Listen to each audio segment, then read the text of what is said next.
and welcome to Play PKN, the weekly video bulletin of the top news stories on PKN Packaging News, Australia's media hub for the packaging industry. I'm PKN's publisher, Lindy Hewson, and this week's bulletin is brought to you by KM Packaging, specialist in high-performance lidding films and pre-made shaped pouches. Now, the top news story this week, not surprisingly, relates to the current COVID turmoil running around across the country. Australian manufacturer SPC, which processes and packages fruit and vegetables at its sites in Shepparton, has made the bold move, and the first in Australia, to mandate vaccination for all staff by the end of November to gain entry to any company location. All SPC staff, including casual and permanent staff as well as contractors, must have at least the first dose of the vaccine scheduled by 15th of September, with the first dose administered by the end of October. Any visitors to an SPC site will also be required to be vaccinated, which would include all suppliers delivering products and services, packaging included, to SPC facilities. SPC's position is very clear. Lockdowns are not a sustainable solution, and the Australian economy needs to open up again. The only path forward for our country is through vaccination. I couldn't agree more. SPC CEO Robert Giles believes Australian companies must step up to rapidly vaccinate their staff. By taking proactive steps now, he said, we are shoring up our companies for the future. He said it will be manufacturers and innovators like SPC who will help drive Australia's post-COVID economic recovery. Next up, we turn to some news from the plant-based sector. Plant-based product boom has boosted demand for almond-based products, with positive spin-offs for AlmondCo Australia, whose brand is globally recognized and whose integrated supply chain handles more than 85% of Australia's almonds from Australia's almond growers. The surge in demand has necessitated a $25 million expansion of its main regional plant in South Australia so that it could scale up its value-add production. A turnkey integrated system was supplied by South Australian packaging machinery manufacturer HMPS, and now the plant can produce and package 400% more value-add almond products per hour across multiple dedicated lines, all integrated with the latest operating and food safety quality systems. Congrats to Mark Emmett, Glenn Foreman and the team.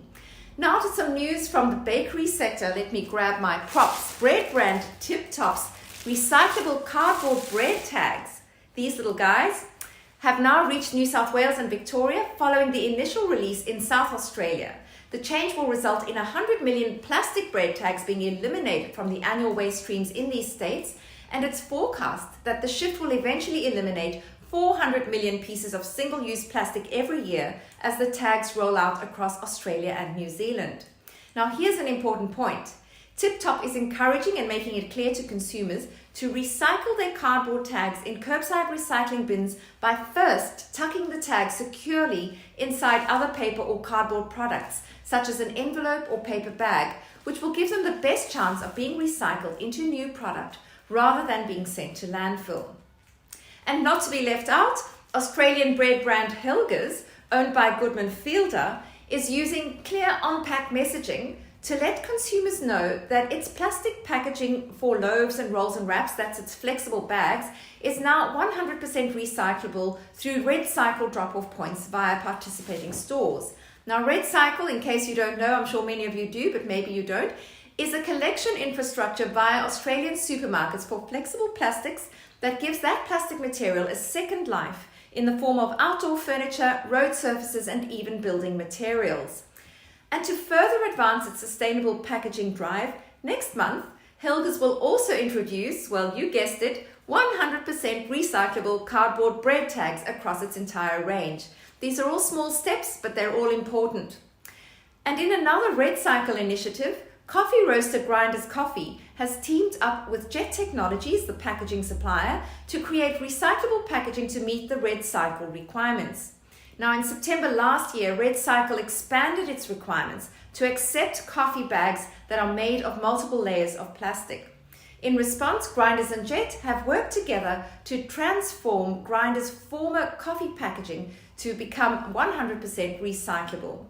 The roaster, incidentally, has also switched to compostable coffee capsules as part of its overall shift to more sustainable practices.